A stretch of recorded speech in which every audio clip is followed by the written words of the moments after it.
Welcome back to another episode of the Security Champion Podcast. I'm your host, Michael Birch, and I am joined today with Michael Erquitt. He's actually another security engineer that works here at Security Journey. Now, rather than me telling you all of his accomplishments, how about you, Michael Erquitt? Tell us what has been your security journey. Thanks, Mike, and really appreciate you having me on. So my security journey, it really starts probably in my early 20s. I was fortunate enough to serve in the military and joined the Army Special Forces, and that really kind of set the foundation of both my security knowledge as well as just living it, which we kind of have to do, especially in this realm. So starting out there, I was a engineer sergeant, which dealt a lot with explosives, architecture, and a lot of those things along those lines. But as a secondary MOS or passion that some teams have is an echo, and that is all about communications. So having this baseline of situational awareness, security-minded, and really everything we do set that foundation. And as I progressed through my career and transferred out of service, I really wanted to continue that. So I went to graduate school for an MBA and a master's in cybersecurity. And that's really where it kind of took off. Got a couple of certifications and really just interested in what was on the cutting edge, what is new, what haven't people done before. And that brought me into actually the blockchain space back in, I think it was 2017, 16. I first started researching Ethereum, which is a distributed computer. This is back before all the big money and all that was made. I think it was trading at like $8. It was kind of a backwards way into what would be, I think, considered the traditional cybersecurity path. But it wouldn't have changed it for the world. I had such great opportunities. After grad school, I joined Kudelski Security, and there I had like the opportunity to work under some of literally the world's most brilliant cryptographers, as well as security experts. And just having that kind of mentorship, I think the first few months in there, I worked on a layer 1 blockchain in Rust. So it was thrown at me very quickly, and I just tried to take in as much as I could based on that foundational knowledge, and really the process to help out the team at that time. Yeah, it's a great background. It's I kind of make a joke that eventually I'm gonna slowly just collect an entire ODA, entire Special Forces team, and just find different the different jobs we used to have. And a little background to anybody that doesn't know. So I was a previous medic in Special Forces. So Mike Erquitt, with being a previous engineer, and then also the Echo Communications is huge. It's kind of our tech person, right? That's the person that does all this, anything from cyber to satellites to communications, all those different type of technology. So he's our tech expert. So really interesting to bring those kind of diverse backgrounds into this space. That's one of the things I love about cybersecurity. I feel that the things that makes it so powerful, right, is that there's no traditional path. Right, like people come from all sorts of backgrounds to start working in cybersecurity, and having those diverse backgrounds is actually really what strengthens our approach to how we do it. Right, people see all the different problems from different ways based on their different background experiences. So you were got out of the military, you went and got your education, started leaning into it was auditing. I think was kind of the area you were for blockchain. Yeah, a lot of kind of consulting, secure code review type work. Yeah, that directly aligns the type of the stuff we talk about today, right? So what do you do? What do you do? Kind of give an idea of what the audience of what you do with us today is, kind of what your role is in our organization. Well, other than supporting everything you need or decide on that day I need to do, it's a lot of content development, and we have another world-renowned team here at Security Journey, and it's all about building the best education content for all our learners. And I think it's great on like a couple different levels of, one, giving that knowledge we've accumulated through our vastly different experiences, our work, our industries, and having that all come together and be able to package that within learning science and Bloom's taxonomy. So I'm doing a lot of the content generation, whether that's videos, research on new topics, some more esoteric stuff, or maybe, Apex, Salesforce, just really anything that our learners have that need for that we can provide. Most recently, it's been a lot this past year of AI, LLM, as that has hit the market through OpenAI, Google, Gemini, and all those. I think that's been seen across the industry too, right? AI has been like the buzzword that's been rocking our industry. And it's what we're going to be talking about today, is some of that more recent work you've been working on. Some of the other places that, like, something you should definitely touch on, and it's one of the spaces that I definitely enjoy, is going out and doing the trade shows, meeting our customers. Definitely one of the interesting parts of our jobs, right? And I would say that one thing that we end up doing a lot is that we end up talking to a lot of people, more than I think necessarily even the most traditional technical people, right? We're constantly engaging with people one way or another. So as I have you here and we're talking about working in our space, favorite part about working in our kind of industry right now?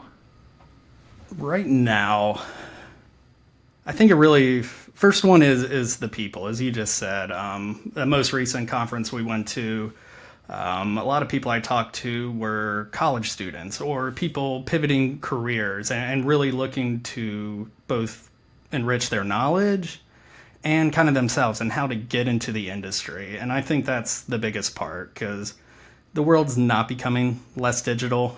If anything, it's more and more digital, and we need as many people as possible, especially with the deficit of workers in the industry and straight mental health for a lot of the people who've been doing this for decades and decades. So really connecting with those people, being able to actually share some insights that I have with them, and just suggestions of like path forward, whether this certification or that, or whether it's, university or just doing it yourself, finding that, building, breaking, and growing your path in more non-traditional ways. And yeah, second, mentorship opportunities here are great. I think that's definitely one of my favorite things too, is when we engage with our communities and get to talk to like the next up and coming generation getting in. And you touched on the head right there, that difference between that deficit of people, right? It's not, I would say one thing, I don't think it's a deficit in people interested. It's people that are qualified and that have actually put in the work to be able to fill the positions that we actually need. I think there's tons of people interested. Half the time it's just getting them from interest to being ready to actually do the work is the big gap we run into. And it's really hard for them as well. It's such like an expansive space. I mean, you have social engineering to like physical security that we did a lot of in the military, but then you go fully technical, and then, reverse analysis. It's so broad. And for people who are just getting in, just to be able to find that first footing to then take their path, I think is a big obstacle too. Actually, it's interesting. I run into a good handful of people looking to get in the industry. I'm actually taking some college work myself, so I'm running into a bunch of people that are like you said, just getting into the industry, and they're like, "Oh man, where do I start?" Number one piece of advice to say is don't pick your specialty yet. Just go take a bunch of different stuff. Go take stuff in application security. Go take stuff in SOC. Go take things on maybe something on reverse engineering or doing governance. Get a little taste of everything and just find what actually interests you, and then dive into that, right? Don't try to, a lot of people I see coming into the industry, they're like, I'm going to do this, and they've already kind of set their mind and they haven't even taken a single course on it yet. I'm like, that's the worst way to go about it. You're in school. Taste a little bit of everything and figure out what really drives you. Yeah, and the beauty of that is too, it's not like you're wasting time in one direction or another, whether you're going, pure AppSec or penetration testing or compliance. Everything you learn brings back to the center of knowledge, and it's going to grow you as a person and cybersecurity person. That's interesting, right? We talk a lot about AppSec. AppSec for us, even that is broad, right? You touch on everything. It's about design, development, secure coding, mentorship, security champions, governance, regulations. There's not a part of it you don't touch in any of these other parts. So it's a really, really cool part kind of bring out. All right, I think we're going to take a pause point here on our introduction, because what we really want to dive into the conversation today is the AI threat landscape and what does it look like now in 2025 versus what it looked like before. So we're going to take a quick 30-second commercial from our sponsors, and then we're going to jump back in and dive into the conversation. The Security Champions podcast is brought to you by Security Journey. We provide application security training for not just your developers, but for all roles in your SDLC. Learn more at securityjourney.com. All right, welcome back to the Security Champion podcast. Today I'm joined with Mike Erquitt, and we're going to be talking about the AI threat landscape in its current state. But I think before we go into the current state of the AI threat landscape, I'd love to hear more about how the AI threat landscape started when everyone first started reacting to this huge explosion of AI across our industry. And Mike, you were one of our lead researchers that were deep diving into understanding that threat landscape when we first were making content on our platform. So I'd love to get your take on what was that landscape at that time. Yeah, I think even before we start with that, we can bring it back to AI isn't new. This isn't a brand new thing. There's been data science and engineering, machine learning. This has been going on for years and years and years. And now we're finally at that inflection point or hype, if you will, where it's getting to the consumer at scale. OpenAI is a, big name that everyone knows, and they kind of started that within the, marketing venture realm. So when I first started researching, I knew some decent concept, had done a couple courses, actually at the University of California at San Diego, doing data science and engineering. So just living in Jupyter notebooks, understanding the process, the data cleansing, how to manipulate.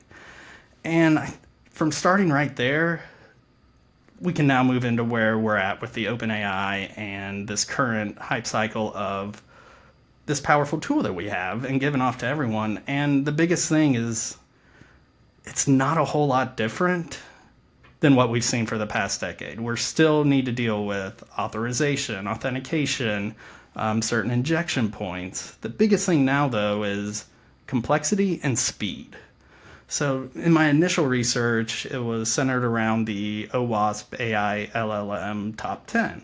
And that was the first release of that project and all the amazing contributors, researchers, and volunteers. And it centered a lot around whether data science, model engineering, into the actual application itself, similar to the chatbots that most of us are used to. So that was really the first, I would say, iteration of these risks. And biggest one of that is prompt injection. This is something that's actually very different than a lot of the security issues we've seen because of the power of these models. So this is where you can actually, without technical knowledge, just text whatever language you're in to get this model to do things it's not designed to do. And I think that's one of the more fascinating parts of these vulnerabilities. The other ones, obviously, you're going to run into over-reliance, and that's more of a personal or organizational choice to check what these tools are giving you. So it's just a number of those, and we've actually seen some changes in the past year too, both with how customers interact with these models, as well as what they're able to do. I know we'll probably get into it a little later, but a lot of agent frameworks or multi-models that use one model for a purpose and then link to another. But as I said earlier, this increases the complexity so much, whether that's cloud, personal, organization. So it really gets pretty hard to control and very difficult to put in certain security controls so that you can guarantee it. I love one of the things you called out earlier in this too is that the AI didn't change drastically in this last decade. That wasn't the big shift that happened that made this explosion. It was accessibility, right? It was the access that the public had and the understanding that they had to access these tools. That's what OpenAI and a lot of these other organizations now ever since have really created is they've just allowed the rest of the populace to now access these tools in a way that nobody had before. One thing I will say I think that's interesting is that level of access, I think, is an accelerant when we think about what's happening to this AI tools in this industry, because now we've expanded the access to these things from data scientists or like highly skilled engineers to everybody across the industry is now in there touching it and like leveraging these tools and now providing feedback and testing and pushing the capabilities that these tools had before. That type of level of interaction and testing is going to, I think, accelerate the way this technology grows in a way that they wouldn't have in the past. Yeah, and we really can't forget about the hardware aspect of it too. It was really a couple things coming together allowing that to take place, and it's going to continue to drive how AI is used in the future and actually like on the edge in physical locations. I think within the next 3 to 5 years, it'll be pretty rampant in our lives, for better or for worse. I'm not really a hype on the technology, or I don't think it's a doom or gloom anyway. And yeah. One of the funny parts there is watching things like NVIDIA, right? NVIDIA's really done well between crypto and AI, right? Because they had the right tech at the right time to support what everybody is trying to do. So it's really just when you think about the hardware that kind of supports this stuff and how that's definitely impacted the industry itself too. So moving on for this, right? So you were talking about that original top 10 list, right? Prompt injection, something that's a little unique to AI that we didn't see before. Over reliance, that's another one. But you're right, that was kind of a business control of like how are people using this tool? How are they validating it? As far as the rest of the stuff that we saw on that top 10 list, though, how would you compare it to basically anything else you were doing? I would find it to be similar, except more expansive in disciplines. So an AppSec engineer wouldn't have the, let's say, desire, expertise to deconstruct a machine learning algorithm or be able to find data poisoning or things like that. But they could have the capabilities to prevent model theft or putting those controls in place within the infrastructure. So it's more broad, and I think that's why we need more people coming in of these different expertise and all working together as a team, because without that, I just don't see being able to secure the entire AI pipeline from start to finish unless it's a multi-billion-dollar global organization that has things set up, and even then, the scale of that. So I think one of the cooler things is they actually just came out with a new list, I believe a couple weeks ago, definitely this year, in which they've added a couple new ones that I think really leaning into what we're going to see this year, like system prompt disclosure and things like that are letting us tear off kind of the hood of these models and see more and more of what's going on, which is getting super interesting.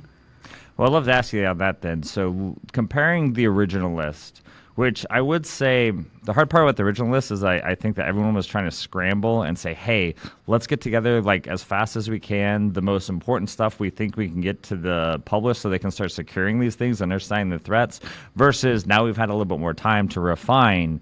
What's the major shift you've seen there? Has there some things that have fallen away compared to things we're focusing on more in the new list? Like what's the transition from our list that we're going there to what we're seeing or expecting now in 2025? Yeah, I think the biggest thing is that, as you said, it was the technology was moving fast, and the experts, contributors, volunteers came together and got it out as quickly as possible, who've been working in the space too. And I think the first version, in my own opinion, was geared towards the user. When this first happened and kicked off, everyone was seeing what they could get a model to say or explain it. And now we're seeing a more slower but shift to the organization and more macro look at how this technology is moving forward. So it's not just this one prompt will get the model to say something funky, rude, or not what it was supposed to, but now to the point of, we can now use an entire system prompt of whether it's an Anthropic or an OpenAI and be able to dive into what these models are actually being told within these systems. And we're getting deeper into context as well, whether your context window, those are growing. And then being able to enrich that context to use this technology for the exact use cases we need to. I've done a little bit of this at Security Journey as well, but I think it's being able to have the tools to use it for your specific use case. And for our audience that might not know as much about AI, context window, what do you mean by that? So within AI models, there's a certain amount of tokens that can fit within a context window. So these are your words, these are whatever inputs you give. There's only a certain amount of space that can fit in there for the model to then do its probabilities, transform it, get them, the whole process in that fourth dimension and give you the exact output it wants. The biggest thing here, though, is that it's non-deterministic. So you could change 2 letters or a couple tokens or your top P probability, and now you're having a whole different output from that model. So the idea of the context window is basically how much data that this model can manage and process and be able to return with you within that span that it's allowed to work in, right? Effectively. Correct. Yeah, exactly. Gotcha. And so as we're looking at this stuff, as we're looking to this new shift to the 2025 list, you said it's a little more focused on the organizational. Can you give me a little more out of that? So what are we seeing in this 2025 list? What would we say call out are some of our more major threats that we need to be thinking about when we're thinking about AI this year? I think we're going to see a lot more kind of agent work, and these are like specific tools that are used with these high powerful models. We've seen some malicious things take place, whether that is like voice duplication or using data breaches from the past, aggregate information, and then in a whaling or spear phishing campaign, these agents can be used to put very, very, very accurate and realistic phishing towards all these people. And the fact that now we can't even trust the voice is very concerning. So we're going to have to put some levels in place for that. I think the biggest thing is API security. As we move into this year, there's going to be more front ends coming out, whether that's like Dan Miessler's Fabric or Element Anything or Ragflow. So I think we're going to see more of these context enrichment tools coming to the surface, and all of those are basically APIs that connect with each other, other models as they chain together, and then AI agent managers. So all these connections are going to be a big sticking point, I think, where might see some dangerous things occur. And when we talk about agents, these are small, like contained running processes or application processes or that are doing a very specific task, right? Or kind of like maybe key me in a little bit more if I'm off on that description. Yeah. So we can think of it like this past year when we're just interacting with the model through a chat window, it's a ask and answer. So ask a question, get that answer. Now we're moving into more of the ask and write and ask and do. So Claude 3.5, it can actually control your cursor on the screen. It has the context from your actual local environment to carry out the task that you need, which is amazing. It really is, just to be able to have a problem, have a solution, and then quickly iterate to get somewhere where you would be. I mean, it's a force multiplier. It's hard to ignore this technology because of how quickly and helpful it will be.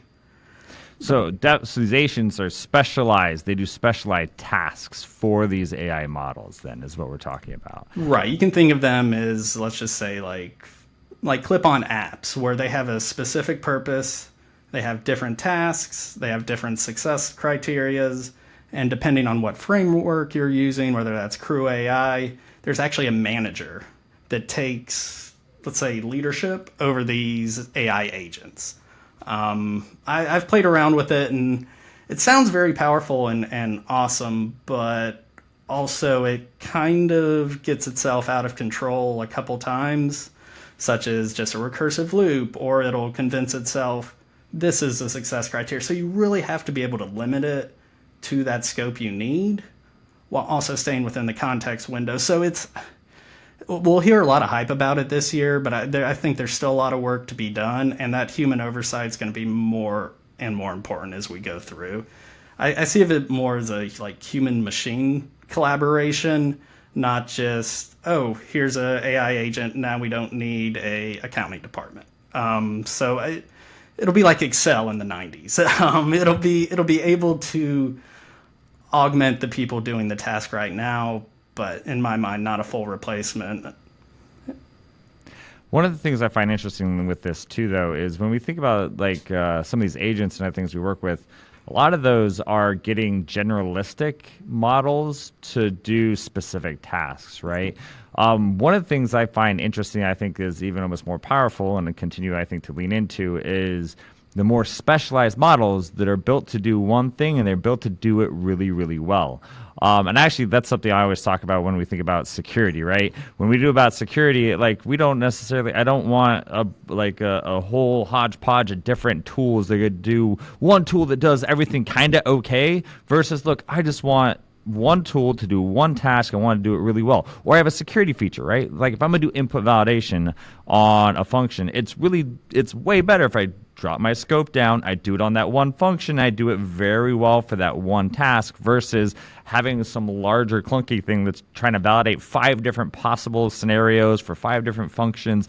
As we increase that complexity, we definitely reduce the quality, I think, of what we're doing. I think that's going to happen a lot with AI. Everybody loves the generalistic models because it's my one-stop shop. I can ask it to do this, or this, right? But even with ChatGPT, I think we've seen some of that change. Something I've noticed is they're releasing models that are meant to do better at mathematical or those type of processes versus other ones. Now, they're higher cost. You don't get as many chances to use it as often unless you're paying more for it. But they're specializing for a reason because specialized models, I think, just perform better.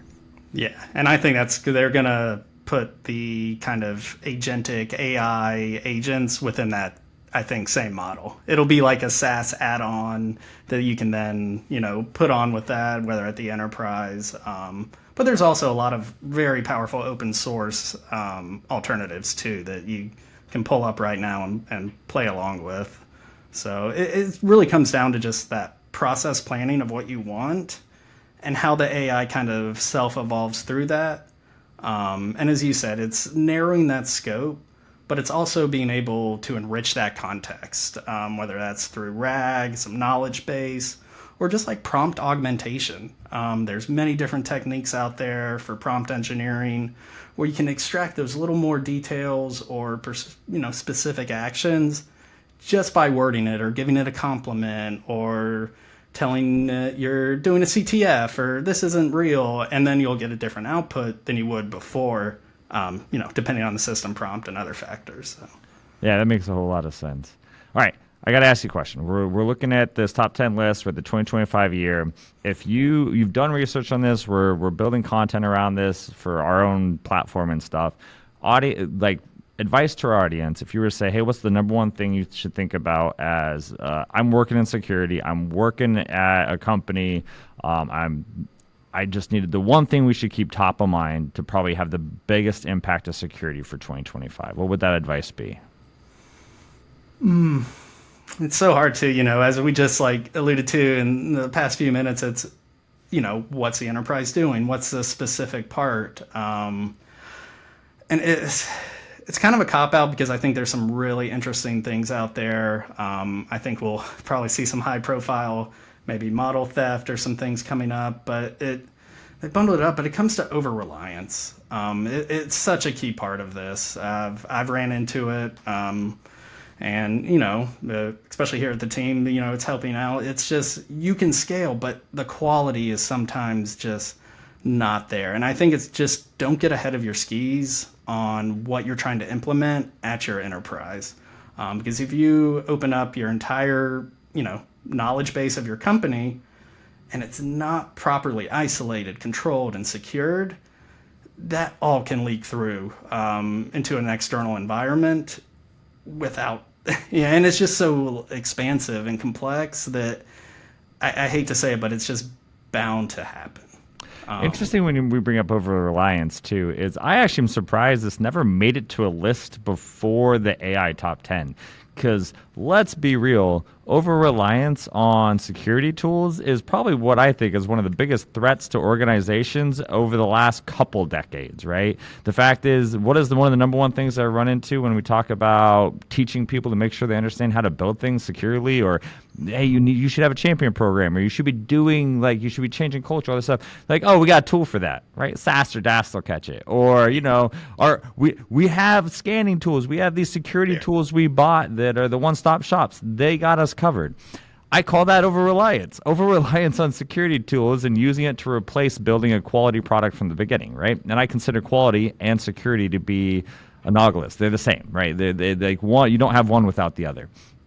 So it's interesting that AI has really brought this to the front because now people aren't just implementing security tools that they're being over-reliant on, but they are using a tool to create the content itself, and they're being over-reliant on that too, right? Or just to kind of guide them. One of my biggest fears I would have with over-reliance is that it's going to not just hit the industry, it's going to hit our world, right? Is so many people are going to be over-reliant on using these systems to do some of their day-to-day tasks. Like, it's going to hit the education system, guarantee it, right? How many students do you think are out there right now writing their own papers or having AI do their first draft and then editing so they don't get caught for cheating? I guarantee that's rampant across the industry, right? So I think over-reliance on AI is going to have not just a technical impact, but I think it's going to have a cultural impact across the world. And I fully agree. And then when you bring up things like that, people shift the complete opposite way and say, "Oh, we shouldn't use it. It's all bad. It's ruining school and education." And in my mind, it's really not. It's helping you brainstorm faster. It's allowing you to explore very different areas in a quick time, and it's just really helping you out through your process. So I think I agree with you. I think it's going to be in every aspect of our world, and I think there's some great benefits to it.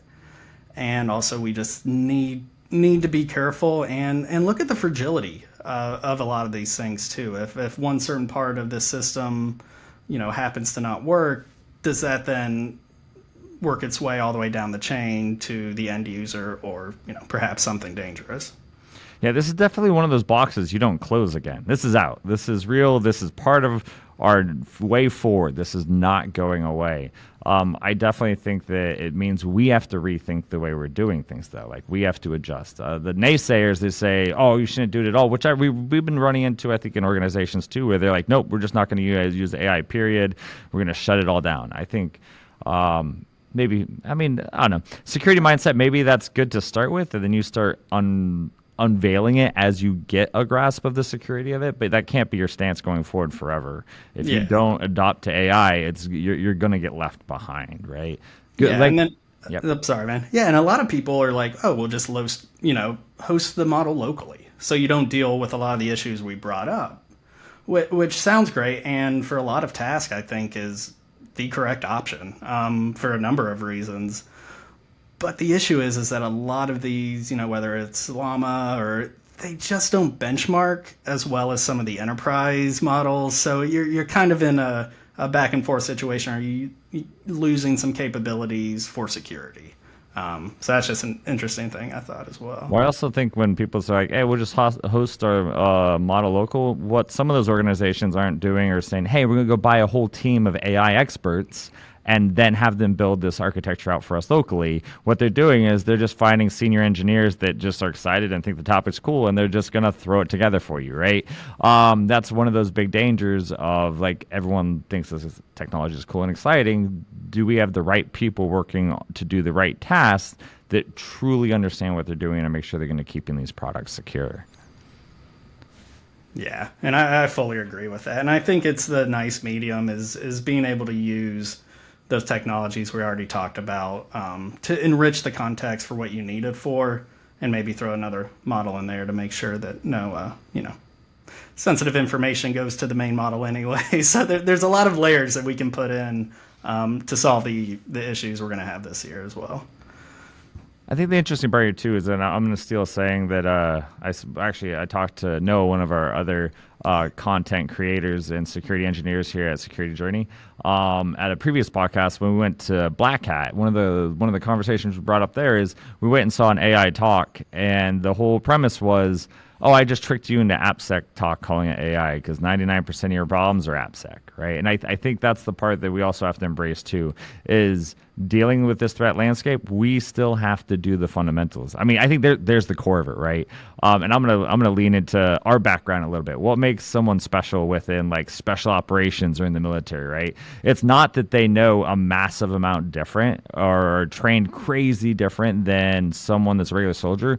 They're an absolute expert at the fundamentals, right? They are an absolute expert at the fundamentals, and that's what makes them different. Then you can add on to that, right? They have a few specialties, but just being like amazing at the fundamentals is what gets you up to that next level. And I think we're going to say the same here with the security professionals, right? Yeah, understanding AI and the intricacies and all that stuff is going to make you great, but what's going to really secure your organization?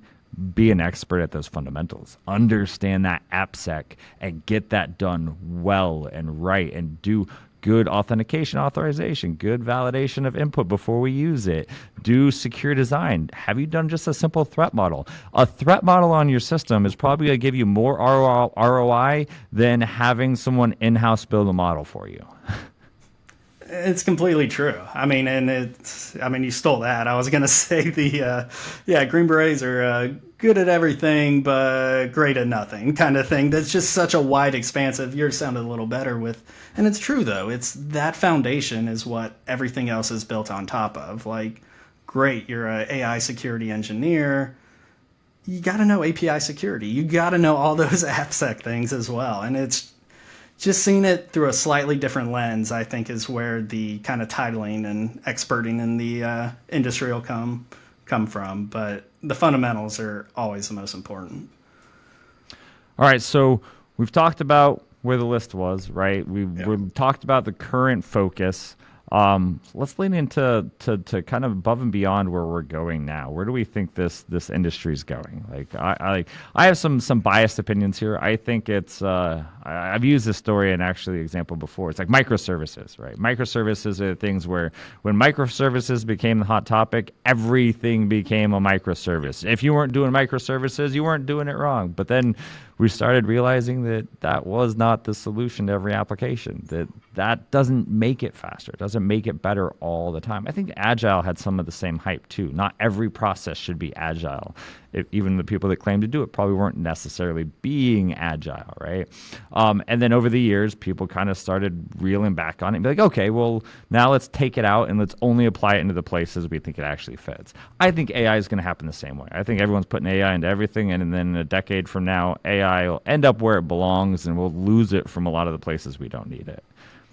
Yeah, I think it'll seamlessly kind of fit into our society, just as, as you said, the cloud had done, and microservices, which have their own technical, debt and upkeep. That it's just finding the right process and technology for your problem in the most secure way. And that's so funny. I've had a completely exact same experience of everyone wanting to go agile. Like, that was just like the hype of the time, and whether you're doing, very controlled product security, let's make it agile. It didn't make sense, and it was just trying to put the hype into it to not be left behind, as you said. And I think we're gonna have a little bit longer push of not just stepping away from it. I think once it's kind of embedded, it will be.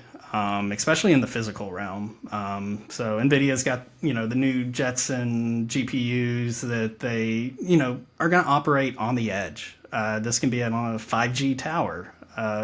Most of our, the spectrum's pretty crowded right now. 5G, there's only so much radio waves we can fit in and be able to transport information. And having those things be optimized by AI algorithms and other things, I think is going to be really where the future is headed. It's going to be a physical security world with AI on the edge, and especially with SpaceX, satellites, everything going up more and more at 10 scale than it's ever been. We're going to need these because it's getting very, very crowded. All right, I got to jump on a recent hype here while I'm here thinking of it. I'm waiting for AI to be completely integrated in my new $30,000 house bot that Elon Musk is going to release for me to start doing my dishes and clean my house. Yep.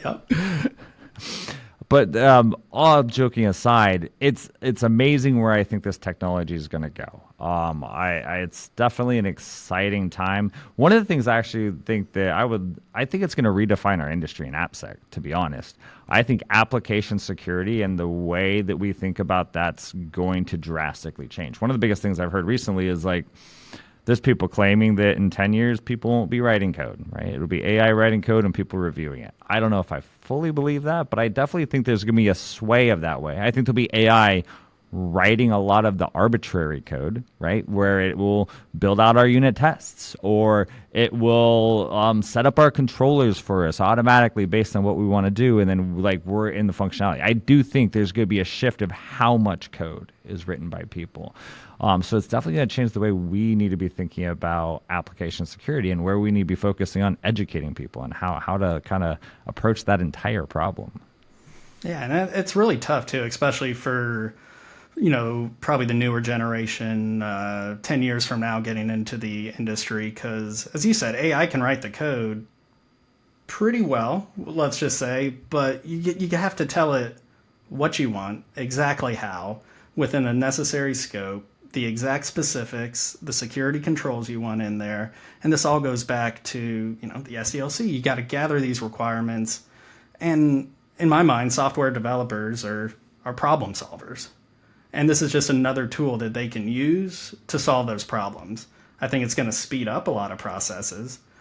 But I think with the more AI code out there, we're going to see more vulnerabilities too, because now it's just going to scale really fast and be rampant everywhere.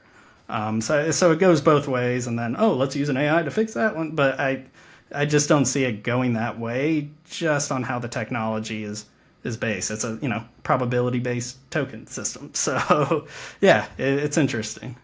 I saw a LinkedIn post the other day that showed somebody like, hey, I generated this like whole page of code using AI. It took me 1 minute, and then I spent the next 8 hours debugging it. Right? It's that same concept, right? Like where speed in one area might take away from the other.